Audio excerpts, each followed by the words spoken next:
I raised the bow, hyper-focused. The target was right in front of me. Watch me conquer.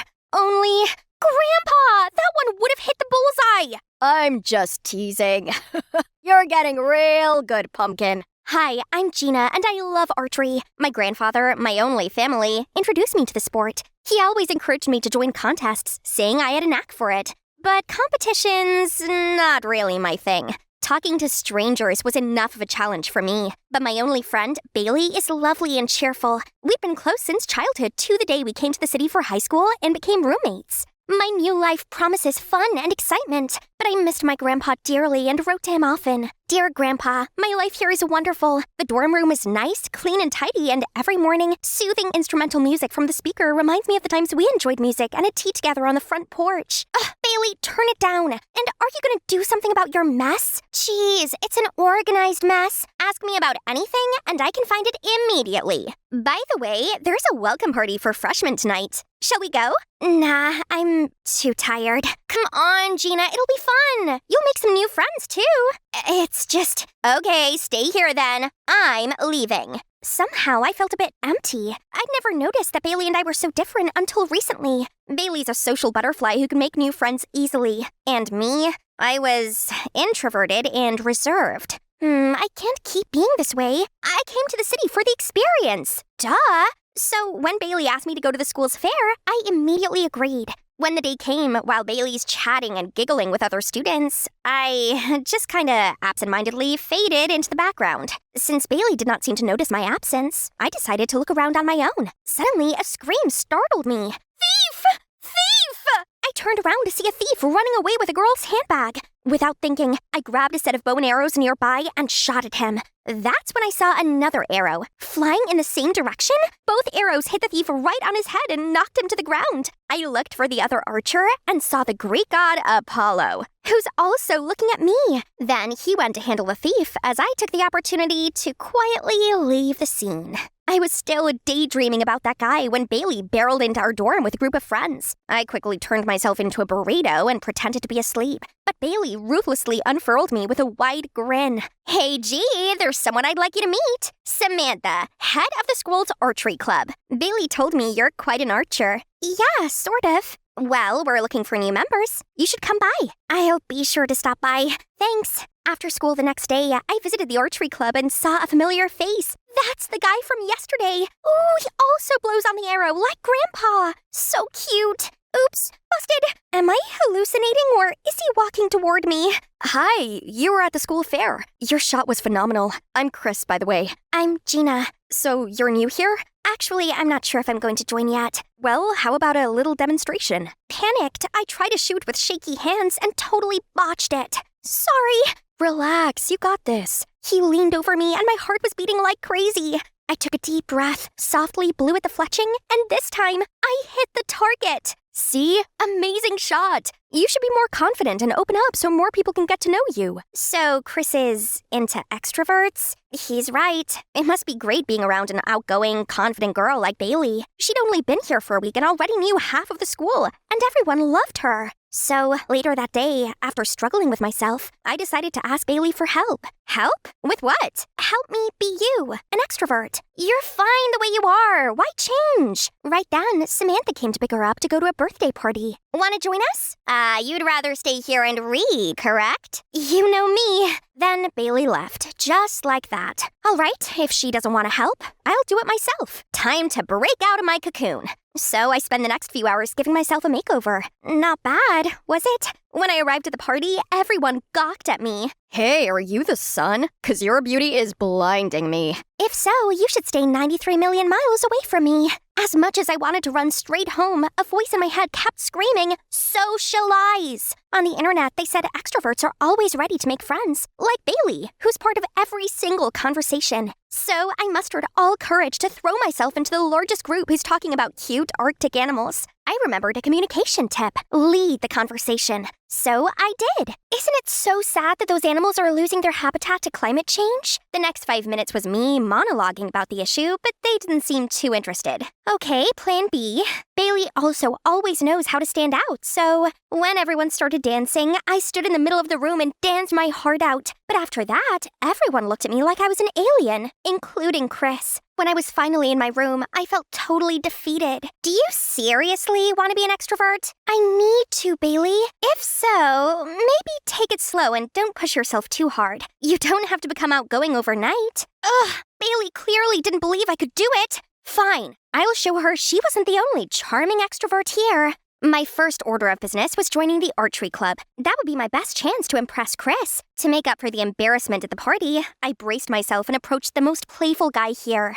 Hi, I'm Gina. I like your shirt. Thanks. I'm Patrick. Patrick is the student council president. He's here to help promote the archery club. Then whenever Chris passed by, I tried to joke around with Patrick, although he seemed distracted. But Chris just turned away and looked unhappy. Gina, what's the deal with you and that Chris guy? He keeps looking over here. Oh, Chris? He's just a clubmate. Maybe it's because he doesn't like me very much. Boys thing. Anyway, I'm thinking about joining this club. Would you teach me? Sure thing. After that, Patrick and I often practiced archery together. I got too excited and set the target as far as I could, pulled a string with all my might, and tried to keep my cool as the arrow hit the bullseye. Out of nowhere, Chris popped out. Awesome, Gina. Best shot I've ever seen. Impressive, Gina. Wanna grab a drink before you teach me how to do that? Right then, Chris offered me a bottle. You like apple juice, right? I saw you only drink that at the party. Eee! He noticed! Thank you! Would you like a ride back later? Finally, a chance to get closer to Chris. I'll drive you, Gina. I'm more familiar with that route. I was gonna say no, but Patrick had already pulled me away. Why did he ruin my romantic moment? Maybe he liked me too, but I already had my sights set on Chris. Chris seemed to care about me, but it would take a little more for us to actually be a thing. Everything was falling into place, and I felt like I was becoming more outgoing. Though sometimes I still took detours or hid in the restroom to avoid small talks, things with Chris were going well. But the next day, I saw Bailey and Chris locking arms and laughing happily on the street. Are they dating?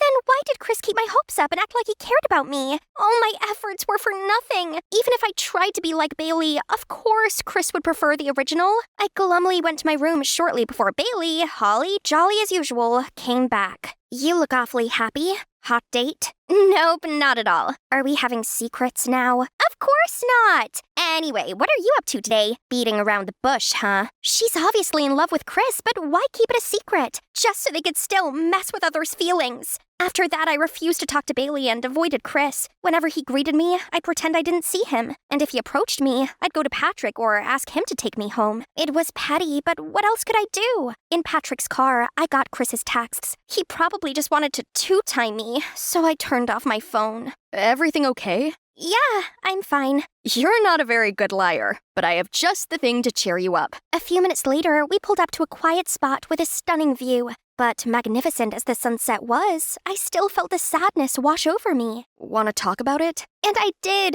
I really did. It felt good to finally get everything off my chest. Patrick listened patiently, nodding and understanding. When I finished, it's already twilight. Thank you for listening to my rant. Sure, anytime. I want to be there for you, Gina, and I would never hurt you. I know you're into Chris, but I really care about you. You're a true hidden gem, and I want to help you be all that you're meant to be. I was surprised. At that moment, Patrick became even more attractive than I'd ever thought. Maybe I should be with someone like him and forget about those toxic people. So, I agreed to date him. The following day, Patrick already made it public. See, that's what a decent guy would do. He took me to the spa, cooked for me, and was always so sweet. I'd never felt this way for anyone, and it actually felt like love. However, it wasn't always peachy being Patrick's girl. He constantly attended tons of events as the student council president and would have me as his +1. On those occasions, Patrick would talk to everyone while I stood awkwardly. I wanted to join, but didn't know how. All right, laughing would totally show that I'm following their conversation, but everyone just stared blankly at me. What's so funny about my grandma's broken hips? Oh, jeez, I wanted to dig myself a hole immediately.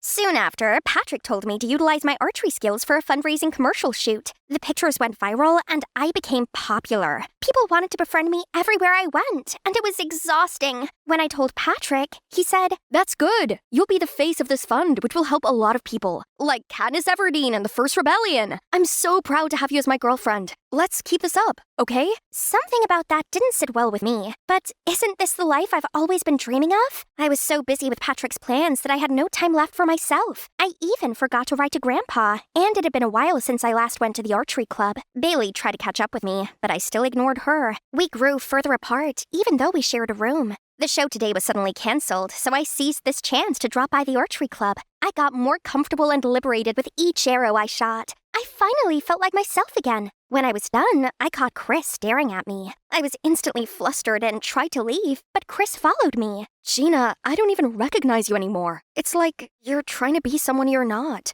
Are you really happy? You're the fake one. You like social butterflies, don't you? If I stop trying, I'll become invisible again. You just don't like Patrick, and it bothers you that he's my boyfriend. You're right. I don't like him, but it has nothing to do with this. Not wanting to hear any more of his lies, I just stormed off. But as much as I didn't want to believe Chris, his words got me thinking. I found Bailey waiting for me in our dorm room. She looked a bit timid. How are things going between you and Patrick? Everything okay? Of course. You got a problem with us? Can you come with me after school tomorrow? There's something I want to show you. I followed her out of curiosity. Bailey led me to the back of the school, then told me to hide in a corner and wait. Then I saw Patrick. He wrapped his arm around Bailey, who promptly pushed him away. Come on, I know you've got a thing for me, Bailey. Why won't you leave me alone? You literally have a girlfriend. Pfft, Gina, I made that chick who she is. A cash grab to make a quick buck off of. That stupid girl still believes that was actually a fundraiser. I could have picked anyone, but the fact that it bothers Chris when I'm with her was the icing on top. I can't be with that obnoxious weirdo, but you? A magnificent work. I can't take it anymore and bolted towards Patrick and slapped him right across his smug face. You are the biggest jerk I've ever met! You're the biggest loser I've ever met. You have the magnetism of a towel. Watching you embarrass yourself in front of all my friends is painfully terrible. No wonder they snicker about you behind your back. I dashed away in tears as Bailey scolded him. She caught up to me shortly after. I'm sorry you had to find out this way. Recently, Patrick started flirting with me. I couldn't go without showing you his true colors. You can say that because everyone loves you. Even Chris chooses you. And I thought I had a chance with him. It's so unfair. People will never treat introverts like me the way they treat you. Wait! You like Chris? Having no energy left to be angry, I slumped down, sobbing. Listen, I'm sorry that I refused to help you become an extrovert. The reason is, you're already amazing, Gina. Since we were kids, I've always admired you. You're smart, patient, and determined.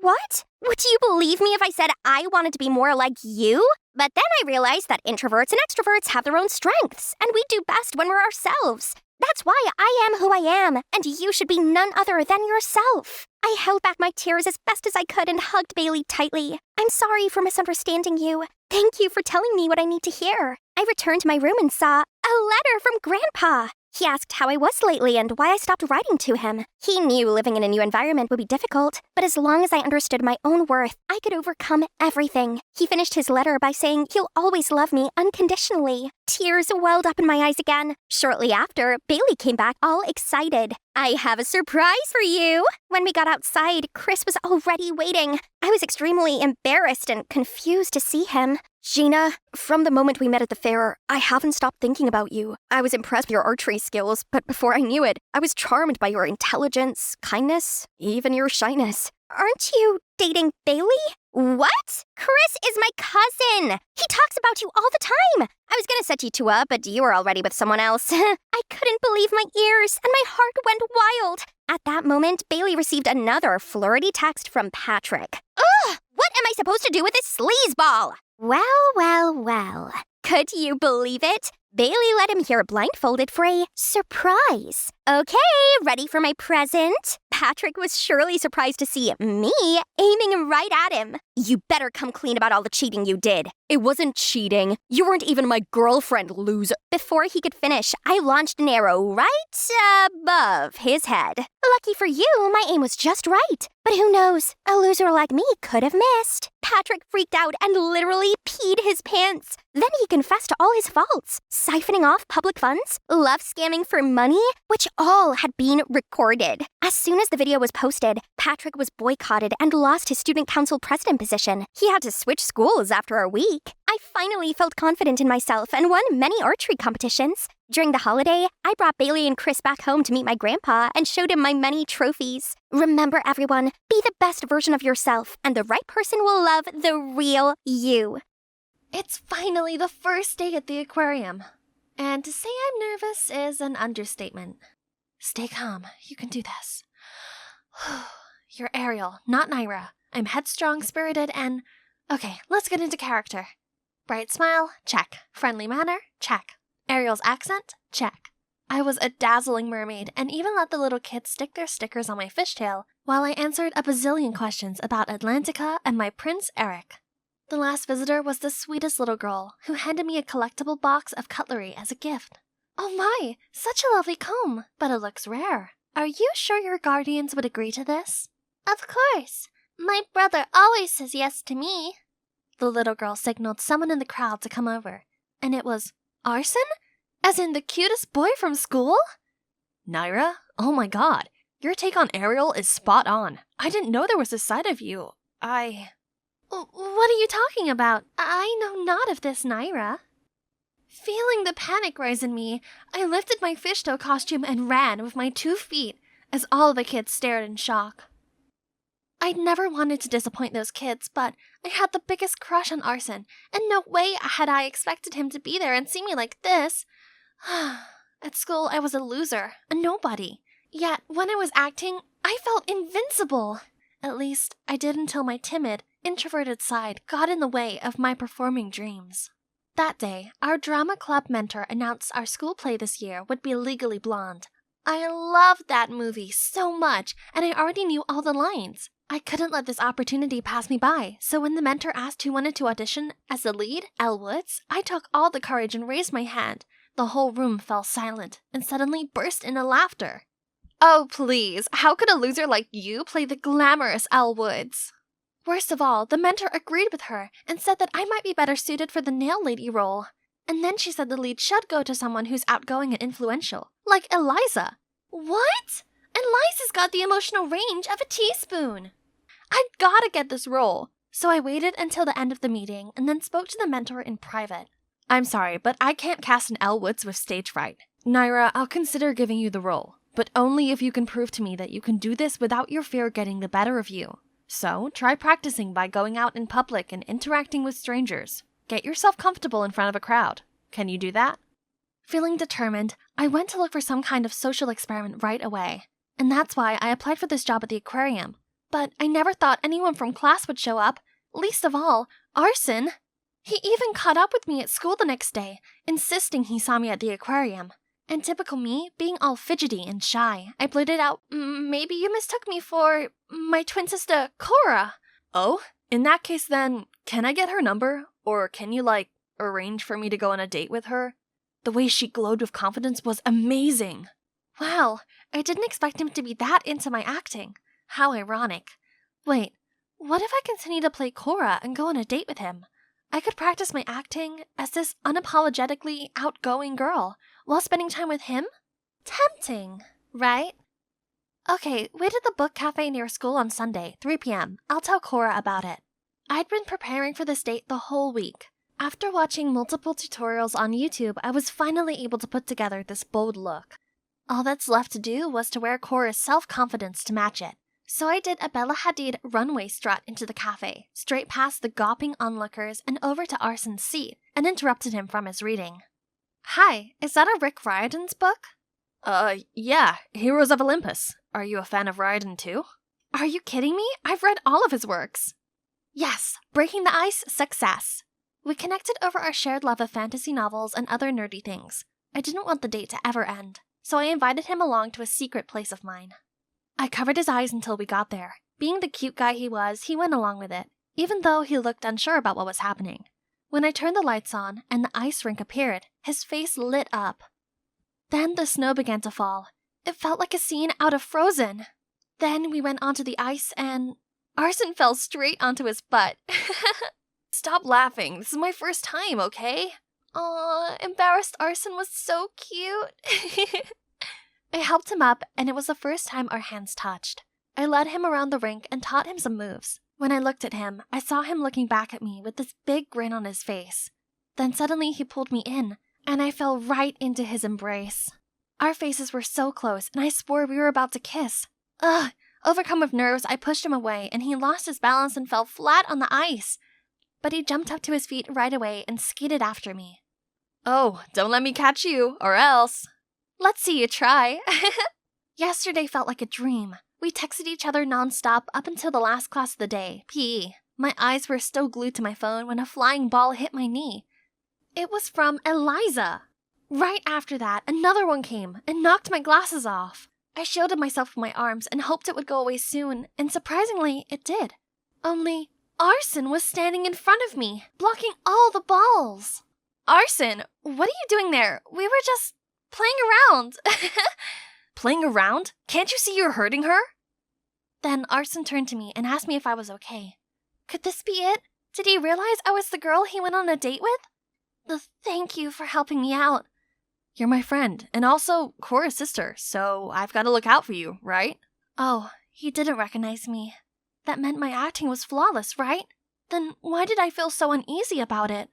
As uncomfortable as I felt about the situation, I also liked Arson way too much to stop it. So I continued pretending to be Cora. He acted so lovey-dovey on our dates, and it made my heart melt. But at school, he only saw me as Cora's helpless, clumsy sister. He talked about her constantly and stared blankly into space as if there were an imaginary Cora there. It started bugging me that Arson only liked the confident, fun, and spontaneous heroine I'd created, not coy Naira. I couldn't blame him, though. If I didn't find myself lovable, maybe that's why Mom left me and didn't bother to write or to call. I couldn't do this anymore. I couldn't feed Arson with false expectations of an unreal character, so I typed out a text to Arson telling him that Cora was on her way to study abroad for 3 years and that this relationship wouldn't work. Arson kept texting back, non-stop, and even came to my house to look for Cora and broke down in tears when I told him she'd already left. I felt so bad, but that was the only way for him to stop fantasizing about Cora. Over time, his pain would fade, right? From that day on, Arson always looked for me at school and consistently asked about her. This didn't go unnoticed by Eliza, who was clearly green with envy. Lunchtime came, and Eliza, along with her minions, suddenly approached me. Why so lonely? Has Arson abandoned you? I tried to ignore her and eat my lunch, but she wouldn't leave me alone. Fine then, I'll lend you a hand. Arson, hi! Did you know that Naira here is so obsessed with you? She even admits that she loves to follow you everywhere like a stalker. How creepy. Huh? What was this girl saying? Now people were staring at me, judging me for something that wasn't even true. I was done with being Naira, the loser. If only Cora's personality helped me stand up for myself. Shut up! Me and Arson are friends, so what? Why do you have to make stuff up about me? Is it 'cause you're jealous of me? What? Me? Jealous of you? You like Arson, don't you? I feel sorry for you, really. You're gonna pick on everyone he talks to? How pathetic. Just like that, people made disapproving comments at Eliza. She couldn't do anything other than run away in shame. While I suddenly received praise for standing up against the school's tyrant, people seemed to love this new side of me, so perhaps it was a good time to give myself a makeover. The next day at school, I started dressing up boldly and wearing contact lenses instead of nerdy glasses. My classmates seemed to like my new look. My drama club mentor changed her attitude towards me as well. I even applied for the student council and my popularity grew, and so did my friendship circle. The world opened up to me, but weirdly, being around people all the time just felt uncomfortable and exhausting. I couldn't really talk to any of them, as we weren't even close. I just felt so left out. When it came to a charity date auction, being on the council committee meant that I was appointed a bachelorette. That meant everyone joining this event would bid to take me on a date, and that bidding money would go to the school's fund to build a new cafeteria. That's how I ended up here, on stage at the auction. I tried my best to act cool, to raise as much money as possible. The boys kept cheering for me, trying to show their charms, and I tried to flirt back by talking nonsense and winking at them. Once the bidding started, chaos commenced as people kept raising their paddle numbers. 40. 60. 80. It suddenly came to me that I didn't want to go on dates with any of these guys. I didn't know them at all.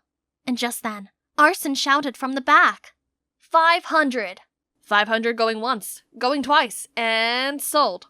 Arson jumped on stage, grabbed my hand, and dragged me out of there. He led me to the garden, and then he started asking me tons of questions. What is it with you lately? It's as if you're someone else. No way. I'm just the same old Naira. Tell me the truth. Are you... Cora? You switched places with your sister to protect her, right? Oh, Cora, I've missed you so much. After all this time, he was still in love with Cora? Even now when I changed myself, he still didn't see me as Naira? Arson, I can't. And then I just ran out of there. After a night of crying myself to sleep, I was back at school and found myself summoned to the principal's office with a smirking Eliza. There she showed the principal a video recording of my conversation with Arson last night, which was proof that someone else had been replacing me at school. If this was true, I could be expelled. Oh no! Panic! I blurted out a lie that I had bipolar and that sometimes I switched to the other persona and acted up. The principal seemed confused, but then she insisted I go to the school therapist. I had no choice but to agree. And it was actually really good for me. Through talking to the therapist, I could finally open up about my past. Ever since I was a kid, I've always been super shy. I thought it was why my mom left me behind when she split from Dad and moved out. She hadn't even contacted me once. I know a childish nerd like me would never be the one who she could really talk to. Thank God my dad came to pick me up after that. The thought of facing my so-called friends on the bus was making me nauseous. Were you that unhappy not having your mother around? I just don't know why she left me behind without a word. Was I a loser in her eyes? Honey, listen. Mom loves you. And the reason you didn't receive any letters from her was because I hid them all from you. What? Why would you do that? Because I was so broken after your mom left that I thought it would be better if you and I could forget everything about her. I'm sorry. Don't you know how terrible I felt about myself all those years just because of your selfishness? I ran into the house immediately. I couldn't look at him right now, only to see Mom and Cora were sitting in the living room. Both rushed towards me and pulled me in for a hug. Yeah, the Cora character wasn't entirely made up. Instead, I based her on my real-life twin sister. The little 5-year-old me always struck by Cora's side, hid behind her dress while she boldly stood up against anyone who dared to pick on me. I'd always looked up to her. Turned out, when Dad got the call from school, he realized his actions had caused me pain, so he did everything in his power to contact Mom and brought her and Cora from LA to here. Mom kept apologizing to me, saying she regretted every minute of leaving me behind. Seeing them all break down in tears like that ached my heart, but it gave me this warm feeling at the same time. After all this time, my family feud was finally resolved. Just at that moment, the doorbell rang. It's Arson. Naira, is that your boyfriend? What? I dragged him away immediately, and this time I admitted the whole truth to him. I told him how I lied that the girl in the aquarium was Cora, because I didn't think he'd like the real me, as I wasn't a confident presence. But my feelings for him were real, and that's why I tried so hard to get close to him, but I figured now that he knew the truth it'd be over, so I'd just walk away. Finally, I'm back. I've been in LA for an entire winter break to spend more time with Mom and Cora, and to figure myself out. I've realized that being an introvert is nothing to be self-conscious about. I'm observant, and that'll help a lot of my acting passion, right? This semester, I'll definitely try to impress my drama club mentor. No boys will ever distract me again. And that's when I spotted Arson waving at me with a huge bouquet in his hand. Arson, what are you doing here? I thought you were still mad at me. Well, I thought about it a lot, and honestly, things between us got messy, so I'd like to get to know you again. Only this time, please can it be the real you, as I really want to know what Naira's about. What do you say? Yeah, I'd love that. Hey guys, I'm Feather, and I look just like any other 16-year-old, right? Actually, my life as a teenager is far from ordinary since I have hemophilia, a rare disease in which my blood doesn't clot properly, so even a simple graze could be fatal. My parents are so worried that I might hurt myself that they keep me safely shut away in this mansion. In fact, I've never left it. Money isn't a problem to them as they own this massive energy corporation, so to compensate for me not being able to go outside, they make sure I get anything I ask for. My giant playroom is cool, right? Not only that, but I also own a dressing room with hundreds of cute Lolita outfits. And an enormous pantry full of my favorite snacks that I can enjoy at any time. You see, there's honestly nothing to complain about, except I suppose it does get a bit lonely sometimes. Until one morning, I was woken up by a screeching noise coming from downstairs. Are you kidding me? Do you want to burn my throat with this or what? What's going on here? I went over to the living room and was stunned to see a girl sitting way too comfortably on our couch. I was still trying to figure out who she was when she suddenly said, "You, standing at the door, get me another glass of cool water. Now." Taken aback, I instinctively went to get her water. Then the girl finally looked up and seemed startled to see me. Oh my, I'm terribly sorry. I thought you were just one of the maids. Turns out she's Katie, the daughter of Mr. and Mrs. Forger, the two scientists that are collaborating with our family's corporation. My parents arranged for them to stay here to facilitate the research on the upcoming project. When I told her about my life and condition, she seemed really surprised. Oh, Feather, it's as if you live in your own tiny world. There are already flying cars out there, and they've just invented time machines too. You're missing out on so much. Really? How come no one told me about this? I'm just joking, silly. Whoa, you weren't kidding about not leaving this place, were you? Then she started telling me about some of her favorite things to do in the outside world, such as watching the latest movies in the cinema, going to the mall where she could actually try things on before buying them, or attending all the fun festivals. It all sounds so cool. We chatted for ages. Then I showed Katie around the mansion. Her reaction when seeing my dressing room and the playroom was seriously priceless. From then on, I spent lots of time with Katie, but my favorite part about being around her were her stories about school, where she got to learn new things and make a lot of friends. Seeing my excited expression, Katie immediately suggested that I talk to my parents about maybe letting me experience it myself. Actually, it doesn't hurt to try, right? So at dinner, I gathered my courage to say, "Mom, Dad, I want to go to school. I understand that you're worried for me, so Katie will come along to protect me. Right, Katie?" "Oh, yes, that's right. Feather is in good hands, Mr. and Mrs. Adams." My parents seemed very hesitant, but after a whole lot of persuading, they finally agreed with conditions. We'll join the most prestigious school in the state and have our own chauffeur. As for Katie, to avoid any incidents occurring, I suggest you get rid of the long nails and jewelry, Katie. We went back to my room after dinner, and I just couldn't hide my excitement. Yes, we'll get to go to school together soon. What should I prepare? What would you recommend? But then I noticed Katie staring in sorrow at her newly done set of nails. I'm so sorry, Katie. Is there anything I can do to make it up to you? It's okay, Feather. What matters is that you're able to go to school, and I'm so happy for you. It's bedtime anyways. I'll head back to my room now. I'm so lucky to have a friend like her. As I was indulging in my thoughts, a familiar voice startled me. Hey, I heard you two are going to school. Are you sure it's safe?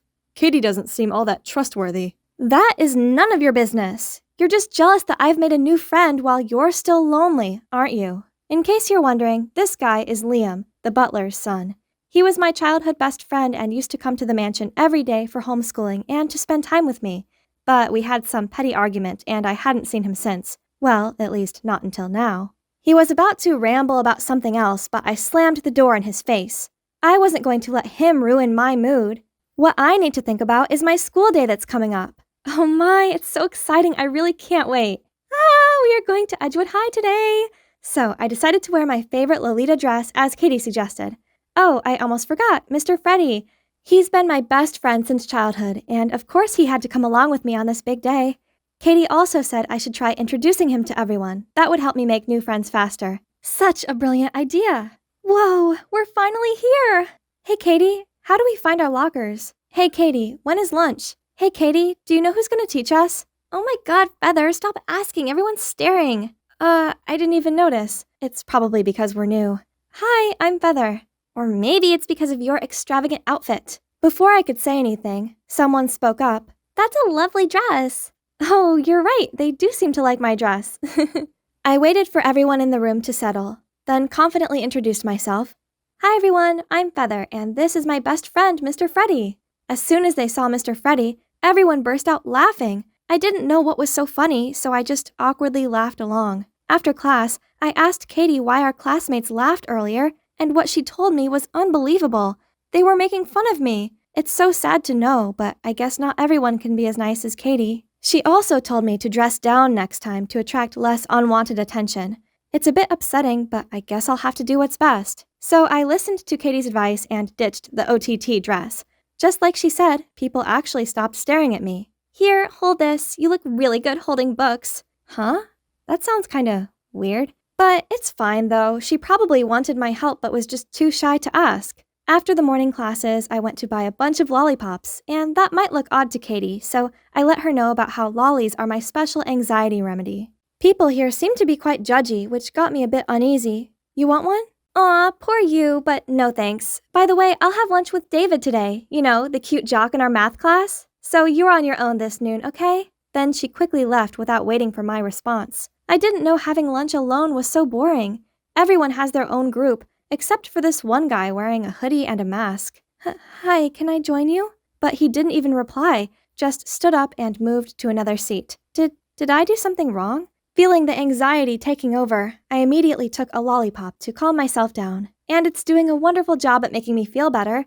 But suddenly, someone snatched it out of my hand. I chased after him, but slipped on someone's foot and fell hard on the floor. Panicked, I burst out crying, and I heard the guy that took my candy say, Feather the toddler. Then everyone laughed at me again. Luckily, a guy spoke up. Stop this nonsense. What are you going to do if she's injured? Oh wait, it's the weird guy from lunch. He checked on me to make sure everything was fine, then quietly went back to his seat. I didn't even have the chance to ask for his name before the teacher came in.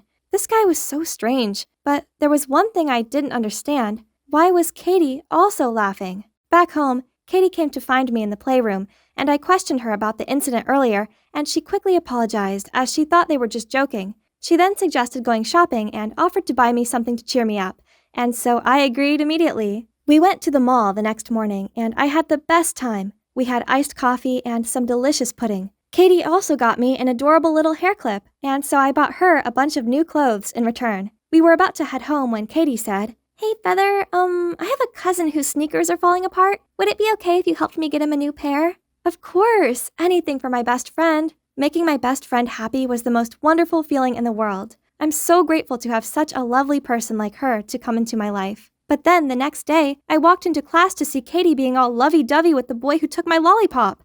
So that's the David that she mentioned, and on his feet were the brand new sneakers that were supposed to be for her cousin. Why is he wearing the shoes I bought? Then Katie pulled me outside and explained profusely, Feather, calm down. The shoes were too big for my cousin, so I gave them to David.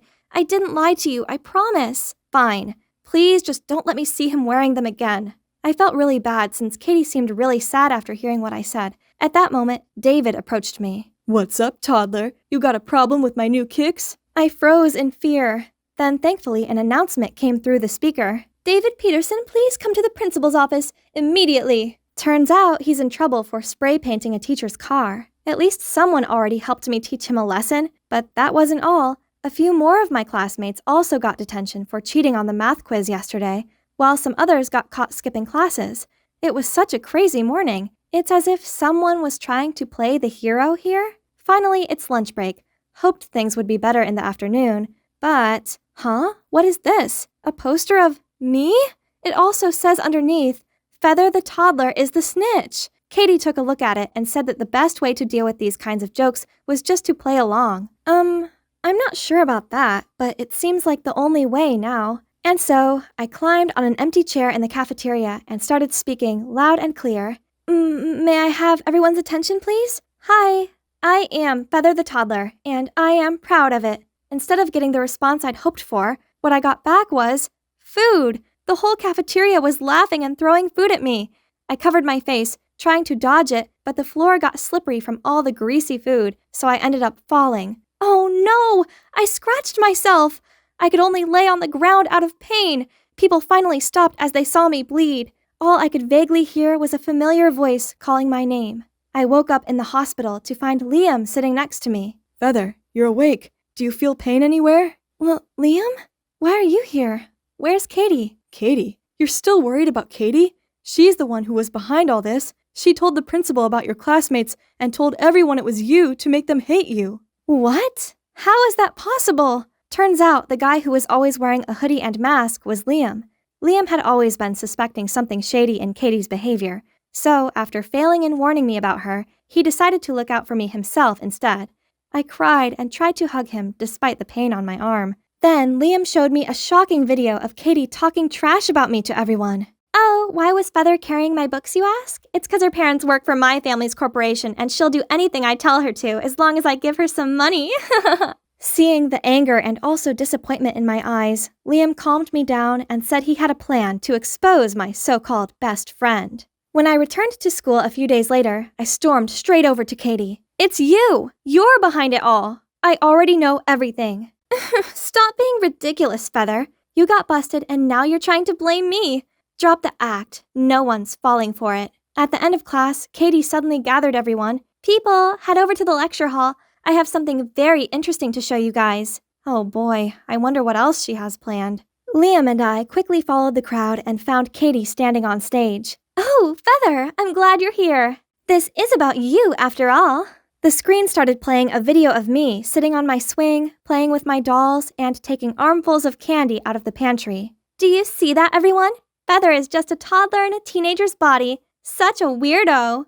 I was waiting for everyone to start laughing, but the crowd stayed completely silent. Then Katie hesitantly continued, "Not only that, she's also the poser who snitched on us." Then, to her surprise, the angry crowd started booing and shouting at Katie, saying she is the evil snitch. Then they turned to me. "Your rooms are actually pretty cool." "I wish I had a snack pantry like that. It's so awesome." Katie sounded panicked as she continued talking more trash stuff about me, but no one listened. Turns out, Liam had set up a group chat in which he'd posted proof of Katie's actions, including the video of her talking to David, and also pictures of her coyly walking out of the principal's office after she must have snitched on everyone, and her putting up that mean poster about me. "Katie, you're the one embarrassing yourself. Everyone knows that you're a snake in the grass." "I trusted you, and what I get back are all these lies and schemes. I feel so ashamed for ever calling you a friend." As Katie looked around at the unimpressed-looking crowd, she realized her game was up, and quickly fled the scene. Later on, we arrived home to see my angry-looking parents standing next to Katie's mom and dad, who had all their luggage packed ready to move out.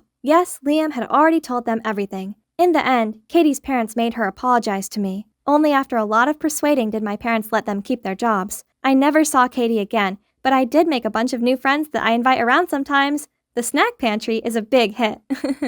Now, I wear whatever I like without worrying about being judged. Most of all, I'm enjoying my school life, and it's all thanks to the help of my trusty soulmate, Liam.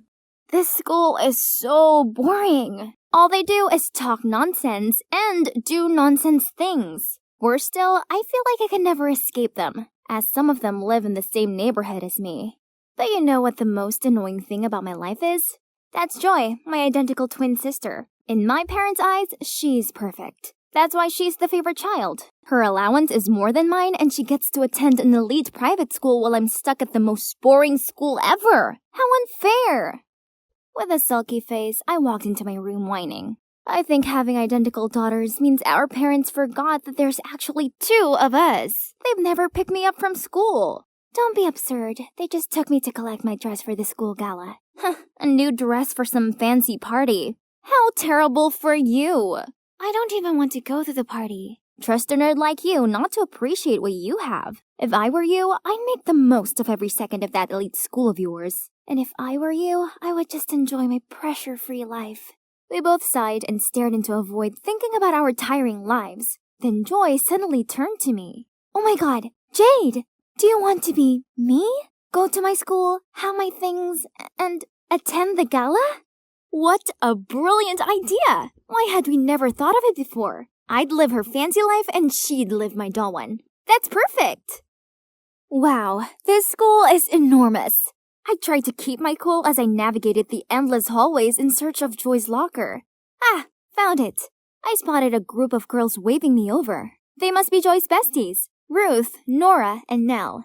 Unlike my boring sister, they looked very glam in their branded clothes. What a power group! Wherever we went, all eyes were on us. Students handed us snacks, saved places in the cafeteria line for us, and let us sit in the front row of the basketball match. These girls were so interesting. Bet I fit in with them way more than Joy did.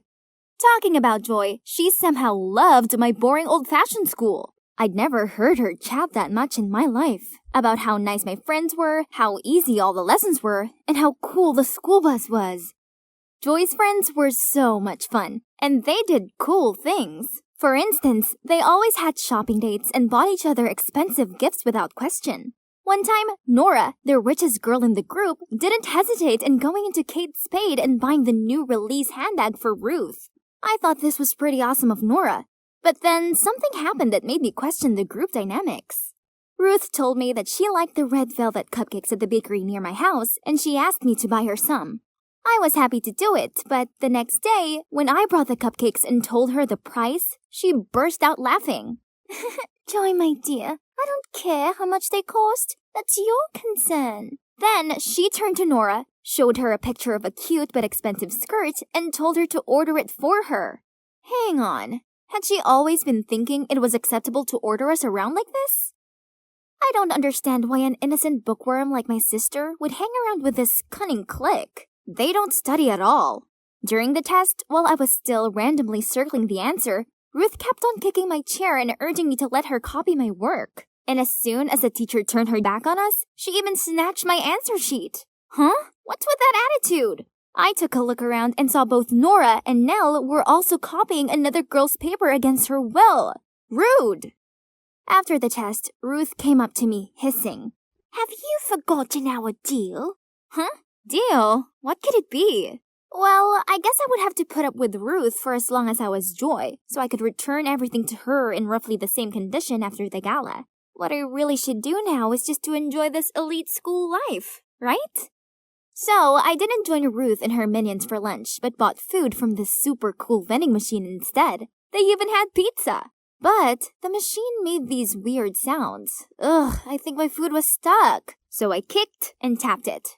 But it still didn't work.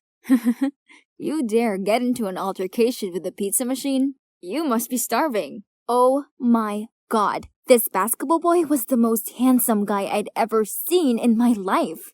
I was too lost in his eyes to realize the dumb machine had finally delivered my lunch. This gorgeous guy then leaned towards me and my heart skipped. Oh, Cupid, I wish I was the one he picked up instead of the pizza. Here you go. Right before I could react, someone snatched the tray and pushed me aside to enter between us. Thanks, Hayden. Want to share lunch with me? Huh, excuse me? How could she steal both pizza and a boy from me? The boy took my pizza from her and said, Thanks, but I'd like to share this with this cute, starving girl instead. I'll buy the drinks. Wait, was he asking me? Then yes, 100% yes! Leaving a furious Ruth behind us, we walked to the bench table nearby. So, he's Hayden, the captain of the basketball team. We talked so much about our favorite comic books and even played basketball for a bit before classes. That was my best lunch ever. After school, I was about to leave when Ruth stopped me. Didn't anyone ever tell you not to mingle with Hayden? He's not wealthy. We have high standards about who deserves to be around us. Duh! Huh? She sure seemed to swoon over him earlier, but now that he'd turned her down, she decided he wasn't worthy? This girl's mindset really didn't sit well with me. As soon as I arrived home, I told Joy everything. You should listen to Ruth. Hayden must be bad news. I don't care what Ruth thinks. How come you do? Is it 'cause of this deal you have with her? Not your business, but stay away from Hayden. I don't want to get in trouble. Ugh, these vague hints were agitating me. What was it about? But whatever the deal between Joy and Ruth was, I wasn't going to let it get in the way of my blossoming romance with Hayden. Today, me and Hayden had arranged to meet at lunch again to play basketball. I excitedly walked out of art class just as the girl fell and dropped her painting set around my feet. I immediately picked them up for her, when all of a sudden, a boy's hand covered mine right before someone stamped their feet on our hands. It was Ruth. It was her who tripped up the poor girl, too. She did all that on purpose to hurt me, but Hayden got there just in time to save the day. What do you think you're doing? Feeling too embarrassed being caught red-handed, Ruth couldn't do anything but give me a spiteful look before leaving. I couldn't believe that Hayden did that for me. His hand was swollen, but he just kept checking if my hand was okay. How can Ruth be so horrible? Because she knows everyone's ugly secrets, and she uses them to control people. Joy, she knows your secret too, right? No. I'm not sure, but I don't care. No matter what that secret is, she's gone too far. Don't worry, I got your back. So will I. Oh, I'm Katie, by the way. From then on, I no longer hung out with Ruth and her minions, but I kept quiet about this to Joy as I didn't want her freaking out and making us switch back places early. The more time I spent with Hayden, the more I found myself liking him. I wanted to confess to him who I really am, but I can't. At least not yet anyway. Katie is really nice to me too, and she introduced me to her super sweet friends. Everything was just perfect, except my grades. Well, I didn't dare to tell Joy about this either. My study was pretty bad, and it literally ruined Joy's straight-A record. Meanwhile, Ruth, time after time, insisted that I was the one who had to do all her homework, research, and tests. But duh, I couldn't even finish mine. You know what I've got. Yeah? What exactly is that you have? What's all the threat about? Ruth was stunned seeing me talking back at her like that. Yep, that was it. I've had enough. After class, she waited at my locker and signaled me to follow her to the equipment room. Finally, I can know what my secret was. Ruth showed me a video on her phone of Joy sneakily checking her notes during an examination. Was she cheating? If our principal sees this, I'm sure your precious scholarship will be long gone. And what about that excellent student title of yours? So Ruth was using this to manipulate Joy. Does she do the same to everyone else? Do you think this would scare me? I don't think. I know. You don't want to lose everything, right? No, Ruth. It's you who's gonna lose. Do whatever you want with that clip, like I care. And so I walked away, leaving a fuming Ruth behind. To be honest, I was a bit scared. Well, I know scores and things like academic transcripts were so important to Joy. What if I destroyed it all? After my last class of the day, the thing that I feared the most came upon me. The principal called me to her office and showed me the video that proved that I cheated on a math exam. She was so disappointed in my horrible grades recently, she even asked if it was because I was too caught up in my dating life and the bad influence I called friends. But how am I supposed to tell her that it was just my own incompetence? Nothing to do with Joy or Hayden or my new friends. I just reached my room door when I heard Mom scolding Joy. The principal must have called her. It was all my fault. When Mom left the room, I could feel how angry and frustrated Mom was. Joy, I'm so sorry. I couldn't let Ruth have this hold over me. You anymore.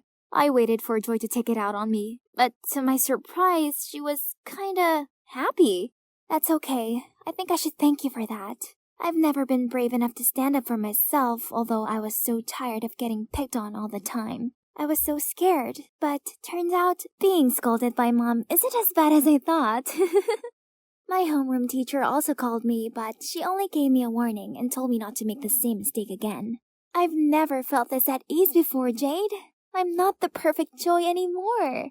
Then Joy told me about the pressure she felt to be perfect. One time, she even got sick before the math test due to studying too much. Not having enough decent revision and being afraid of getting a bad grade, Joy cheated and was caught and recorded by Ruth as evidence. We finally understood each other and decided to teach Ruth a lesson to stop manipulating and taking advantage of others. We spied on Ruth and secretly recorded her. And guess what? Turned out she was not as wealthy as she always pretended to be. All the brand names she had were from the poor victims that she called friends. I also filmed Ruth forcing the top students to do homework and essays for the rich kids while she just sat idly to collect money. I was so ready to post these videos online, but Joy stopped me. She told me if we did this, we were just as bad as Ruth. Instead, she had a better idea. She sent the videos to Ruth and demanded her to delete all of the students' secrets. In exchange, we would delete all of hers. Ruth, of course, had no choice but to obey. Wow, how mature my sister is. My last day in Joy's life has arrived. I'm just gonna make the most of it before I hand the reins back to my sister. Honestly, I kinda miss my normal school and my friends. But what about Hayden? Will he still want to know me when he finds out I lied to him? I was looking around for Hayden when I saw some mean girls mocking Ruth for wearing a dress cheaper than theirs. So I walked straight up to them and whispered into their ears that I knew all their dirty secrets and they couldn't do anything else but storm off. Ruth gave me a coy look, mumbled a thank you, and then left. At that moment, a warm hand gently clasped mine. Hayden! Wow, you're so cool. I'm not that cool, Hayden. Actually, I have something I have to tell you. I then told him everything. From how I swapped identities with my twin sister to how I ruined her school life because of my childishness. You didn't ruin anything. Actually, you made things much better. So, since the pizza vending machine day till now, it has always been you, not Joy, right? Yeah, it's been me all along. That's all I needed to know. Then he pulled me in for the best kiss ever. I'm standing in the middle of the room wearing this extravagant dress and a glittery mask. All eyes are on me, but I can sense how ingenuine they are. This is supposed to be my sweet 16th, and yet all of these guests were complete strangers. Ugh, it's all that slimeball Gregory's fault. Actually, this OTT party was all down to him. Oh, hi, I'm Vivian, but my friends call me Viv. My mom, Jacqueline Mars, is one of the wealthiest people on Earth. So I grew up thinking massive mansions, gigantic pools, and a floor entirely for toys was the norm. Well, at least I did until I turned 10. That day I was playing in my life-size dollhouse when I heard talking coming from the other side of the fence. I peeked over it and saw a woman and a girl around my age who looked kinda weird. Curious, I spoke up. Hey you, why do you dress so funny? Pardon? What did you say? You don't even have shoes on. That's so silly. You're the silly one. Bet you've never tasted this before, huh? So try it. Spoiled rich kids like you always look down on others. While in fact, you're no use to society. I just stood there dumbfounded as the security shooed them away. I never meant to offend her. I was just curious. So I rushed inside the house to find Mom and ask her about this. Oh, honey, not anyone can be as wealthy as we are. That means you don't have to worry about a thing, sweet pea. Now go play so Mommy can work, okay? Even to this day, Mom's words still linger in my ears. I've grown to resent my family's wealth. I just wanted to be a normal kid.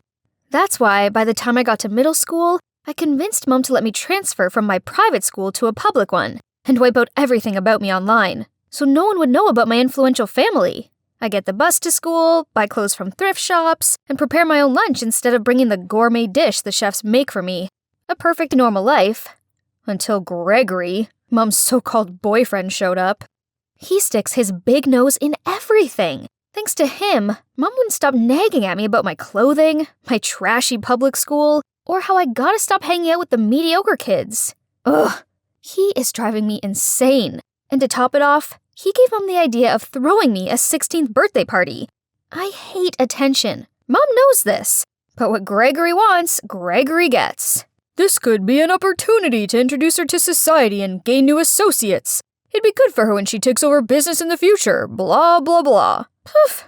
Please. The only thing that man cares about is himself and his associates, not mine. In the end, I agreed to a masquerade ball, on one condition. Mom has to stop interfering with who I should or shouldn't hang out with, especially my friends at school. And that brings us to the present. Right when the host announces that it's time for my first dance? Huh? My what now? Ugh. Gregory! I was confusedly looking around to find a partner when suddenly a hand grabbed me. Birthday girl, come dance with me. Ugh, what a creep. Let go! Can somebody help me with this? Suddenly a boy around my age appeared. Oh my. He has the most beautiful gray eyes I've ever seen. Excuse me, sir. I believe the lady has agreed to have her first dance with me. Thank you, handsome stranger. As we danced, I couldn't help but stare dreamily into those gorgeous eyes of his.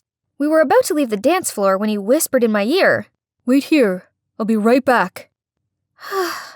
Who would have thought a superficial party like this would lead me to my perfect guy? Suddenly, I heard a snapping sound behind me, and as I turned around, my mask fell off. Oh no, a paparazzi cut my mask string. I tried to cover my face with my hands, but it was no use. Luckily, Mum rushed over and hid me behind her. Sorry everyone, but the party's over. We had a great time and hope to see you all again soon. Then she led me back to my room, while the security showed everyone the way out. From that moment on, my ordinary life ended for good. My face was plastered all over the internet as the billionaire Jacqueline Mars' daughter. Now everyone at school is looking at me funny. I don't get it, guys. I'm still the same old Viv. Oh, there my besties are. They would surely have my back, right? But nope. As I approached them, they went ballistic on me, saying how I don't trust them enough to confess about my actual background, so from now on we're no longer friends. This is so unfair. I never asked for any of this. I wipe away my tears, trying to act like nothing happened. Huh? What's this? There's a note lying on top of my books that says, "Hey, it's me, the guy from your birthday party. I'm so sorry for what happened to you. If you need anyone to talk to, text me anytime." Oh, so he's from our school? Wow. Just when I thought no one's there for me, he showed up again. But there's no name, though. Is he still playing this mysterious game? Okay, I'll just call him my masked knight then. From that day on, we texted nonstop. He just gets me. My family situation, my friends, everything. One time, he even secretly slid a Blackpink concert ticket in my bag, since I once told him that I was their diehard fan. Another time, he sent me a gift card to my all-time favorite ice cream store, Ben & Jerry's, just to cheer me up on a bad day. Aww. This ice cream tastes delicious, but I can't help wishing the masked knight was here with me. All I know is he has the most beautiful gray eyes and gorgeous black hair. Oh, speak of the devil. Hey, I have a surprise for you this Valentine's Day. Hope you're as excited to see me as I am to see you. Finally, I get to meet the boy I'm crazy about. I can't wait. On Valentine's Day, I was in English staring out of the window and thinking about my masked knight. I wonder what he looks like. Ladies, I brought your Valentine's roses. Here you go, Viv. This is it. It's gotta be from him. Happy Valentine's Day. Have a taste of the rose, then come meet me at the pool. X. I quickly unwrapped the candy, popped it into my mouth, then rushed to meet my dream man. Well, where was he? As I tried calling him, the room started to spin. I saw the outline of a blurred black figure, then... Ugh. My head is killing me. Where am I? And whose hand am I holding? Hold on. Those eyes. He must be. Thank goodness you're awake. Are you the one who danced with you at your birthday party? In the flesh. I'm Jeremiah, by the way. I had higher hopes for our first face-to-face meeting, but oh well. Turns out, he always knew I went to the same school as him, but he was a bit intimidated by my family's influence, so he decided to get to know me via text first. He said the cops had found some sort of sleep-inducing substance in my rose candy. Before I could quiz him anymore on this, Mom barged into the room and hugged me. After making sure I was okay, she turned to Jeremiah and said, "You saved my daughter. For that, I can never thank you enough. Please join us for dinner tomorrow night." Jeremiah seemed hesitant at first, but then he nodded in agreement. The dinner did not go as planned. Between Mom's blatant interrogating and Gregory's menacing looks, I could sense Jeremiah's discomfort. Then when Jeremiah asked where the restroom was, Gregory insisted on showing him. When Jeremiah returned, he seemed flustered and made his excuses to leave. Grr. What had that annoying Gregory said to him? I quickly followed Jeremiah and apologized, but he just smiled and offered to pick me up for school tomorrow. The cops haven't found the culprit yet, so from now on, I'll be your guardian. How sweet. After that, I hung out with him every day. Great, right? Only, somehow it didn't feel the same as when we were texting. Back then, we had a deep connection. Now it was just like two friends hanging out. Oh, and not to mention Olivia, Jer's childhood friend who can't seem to leave him alone for more than 2 seconds. One time, Jer and I were at the movies together, but guess who coincidentally appeared and plonked herself down next to him? Yep, Olivia. Worse still, with their giggling and popcorn sharing, I felt like the third wheel. I was not having this again, so I just left for home in this random cab parked outside the theater. But bad luck. The driver doesn't know the way. He doesn't even have a phone, and I had to lend him mine for GPS. The guy snatched it out of my hand immediately. Rude. But wait, it was 9 p.m. already. Why did he still have shades on? And even wore a mask? Right then, I realized the car had passed the town's border. Stop! The car suddenly filled with smoke, and the last thing I thought was, he has eyes that were exactly like Jer's. I woke up finding myself in this old, cobwebby room. Where is this place? And that driver guy? I have to get out of here now. Right at that moment, He came into the room with a smile. "Don't you recognize me? Will you have another dance with me? 'Cause I'd love that." What is happening right now? What he just said. Did that mean he's the actual masked knight? Maybe that's why I don't feel connected to Jeremiah. Why did Jer lie to me then? So many questions popped up in my head. Then suddenly I heard a car stop outside. That guy immediately went to check. This could be my chance of escaping. By the time I got downstairs, I saw the driver guy talking to Jeremiah. So I hid behind the door and watched on. "Cameron, just stop this. Getting revenge on our father is one thing, but this is a step too far. Take Viv back to her family now and end this. I know this looks bad, but trust me, I'd never hurt Viv. I didn't mean for her to fall into the pool. That's why I jumped in to save her. But I need her as bait to show the world what that jerk Gregory is like. He doesn't deserve to be her father." I muzzled myself in shock. Gregory is their father? And that Cameron guy was the one saving me, not Jer? "Don't you forget who abandoned us when Mom had a close brush with death, then took all our business and properties, even our home, leaving us helpless? That jerk deserves all he gets." I was trying to process it all when another car arrived, Gregory's. I quickly hid under the stairs before he walked in with a bunch of bodyguards. "Cameron, Jeremiah, my sons, haven't you grown up so fast? Cut to the chase, give us back the business and what's rightfully ours. Then we'll let your stepdaughter go." "Huh, indeed. Like father, like sons. Very smart. But still amateurs, my boys. You see, all that girl is to me is an obstacle blocking my way to the inheritance.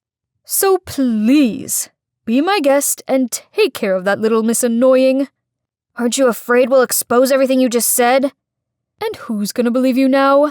Jacqueline is mesmerized by me, so she'd believe anything I say." That snake. How dare he speak of my mom like that? Unable to hold in my rage, I jumped out of my hiding spot and screamed at Gregory.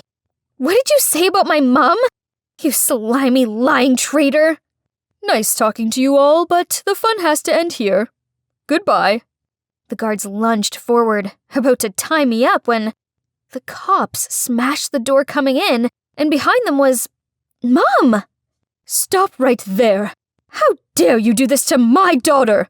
Gregory's face turned paler than a ghost as he mumbled out, "Jackie, honey, why you're here? But just in time to save our baby, Vivian. Cut the act. I already heard everything you said, and you're going to jail for a long time."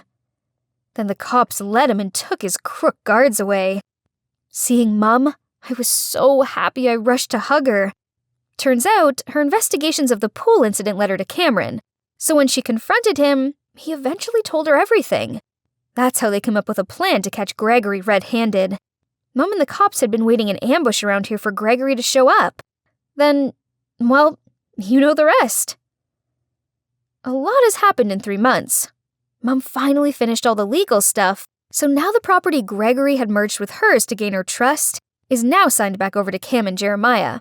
I realized that being wealthy isn't a bad thing, especially as it means with influence like this, I can help other less fortunate people and really make a difference. Now I help Mum with her business and her charity work, and I'm really enjoying it.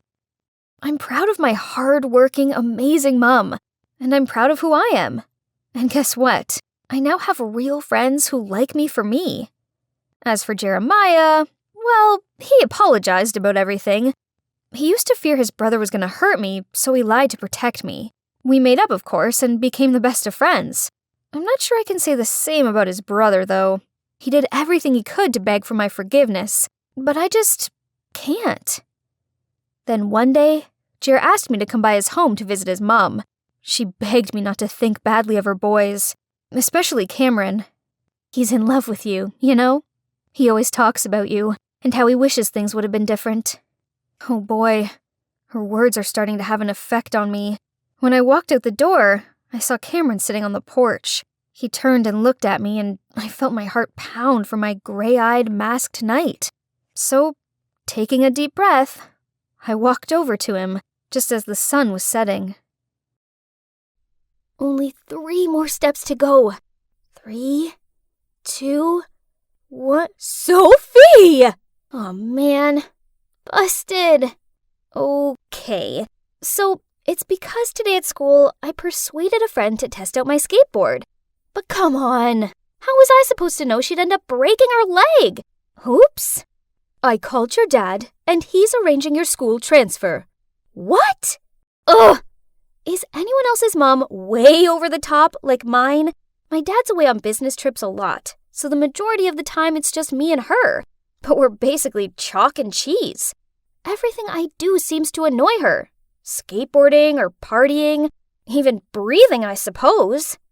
Geez, doesn't she remember what being young was like? Or was she born this boring? Then whenever something happens, she always rings Dad and snitches on me. Ugh! Speak of the devil. Oh, hi, Dad. Sophie, it's all sorted. You're transferring to Kings West High School next week. But Dad, I don't want to move schools. You brought it onto yourself, young lady. I have an old friend teaching there. I've told her to keep an eye on you. So, you better behave yourself. Poof! He thought he could scare me? As if. I ain't afraid of some cranky teacher.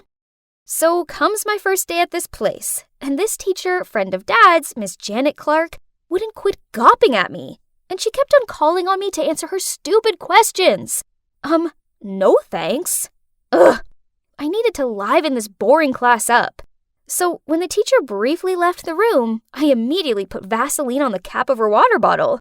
It was so funny watching her failing to open it and ended up with a smudged hand. Then when she asked the class who was responsible, I grinned as I raised my hand. Another time, I put an air horn on her chair leg, so as soon as she sat down, there was an ear-splitting sound. It's as if she just farted. Impressive. How do you think up such crazy pranks? You're even better than me. Huh? I froze for a few seconds. Who was this handsome boy, and why hadn't I noticed him before?